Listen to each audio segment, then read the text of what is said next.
Yo, what's up, jazz guitar friends? Caught me with a little impromptu version of Joy Spring. Always trying to get that melody going and seeing if I can keep it going while I'm soloing and not playing too many chords, maybe thinking like a horn player.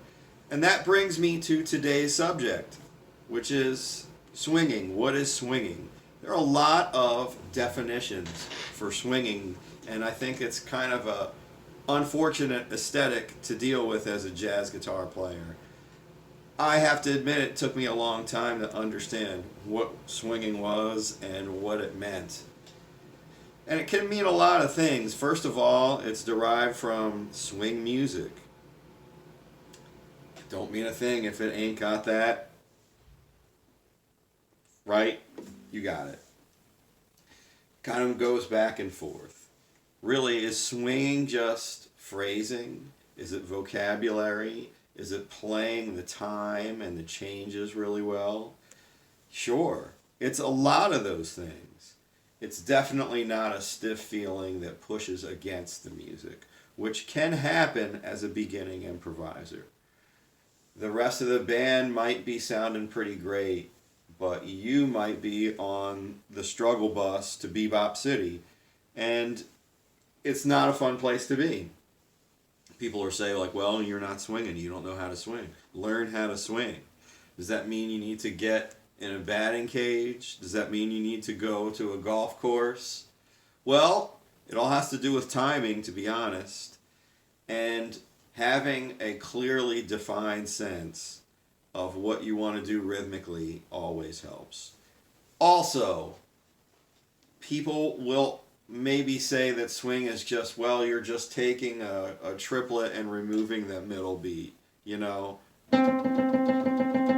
Why remove the middle beat? The triplet swings harder than anything, you know.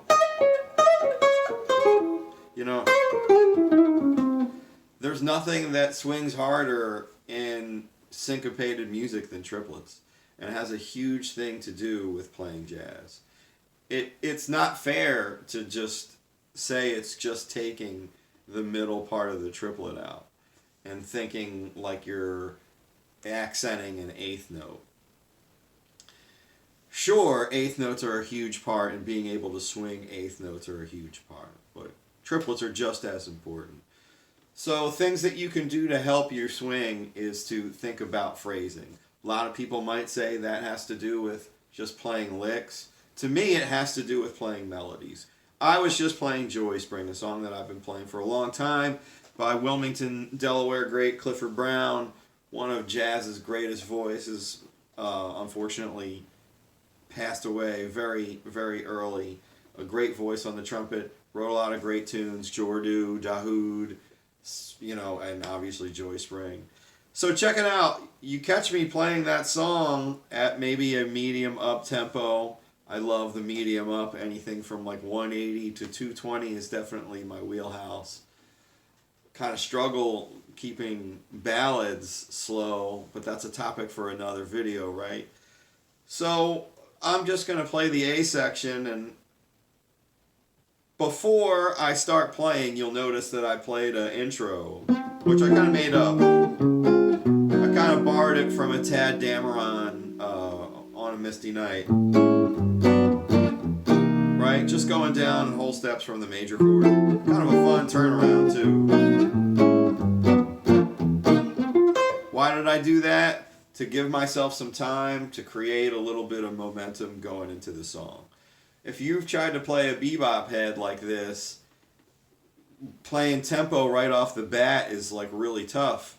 So being able to start off by just giving yourself a bit of a pickup or anything. In this case, I played a bunch of major chords because I thought it was cool. So I did that to establish the tempo, and there's a couple different ways to articulate that. I always like to punctuate that phrase with a chord, you know?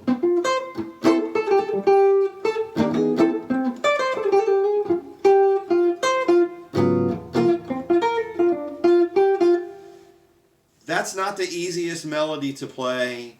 I tried to throw a couple chords in. I'm always trying to work some more chord hits in with what I'm playing. But what I ended up doing was I covered a fair bit of ground, and again, the swing concept of just trying to push this forward, using some of those chordal hits as like bumps to get me to my next idea. You know, this is a great tune to do that with because you're pretty much just playing this, you know, up a half step when you get to the B. It's always a little tougher though, a half step up, right?